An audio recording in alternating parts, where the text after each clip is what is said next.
Hi friends, PK learnings daily current അഫെയറിലേക്ക് ഏവർക്കും സ്വാഗതം.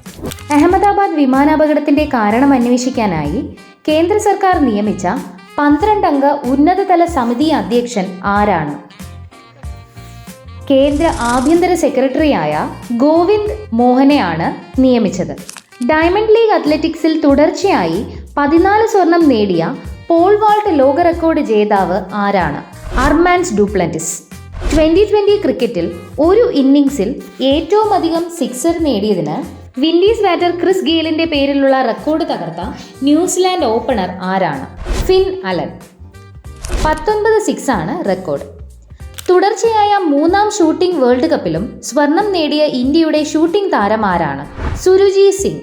മ്യൂണിക്കിൽ 10 മീറ്റർ എയർ റൈഫിൾ ഫൈനലിൽ 241.9 പോയിന്റ് നേടിയാണ് സുരുജി ഒന്നാമതെത്തിയത്. മുൻ മന്ത്രിയും കോൺഗ്രസ് നേതാവും എഴുത്തുകാരനുമായിരുന്ന എ സുജനപാലൻ അനുസ്മരണത്തോടനുബന്ധിച്ച് ഏർപ്പെടുത്തിയ സുജനപാലൻ ലിറ്ററേച്ചർ അവാർഡ് നേടിയത് ആരാണ്? MN കാരശ്ശേരി. അടുത്തിടെ ഇസ്രായേൽ ഇറാനിൽ നടത്തിയ സൈനിക നടപടി ഏതാണ്?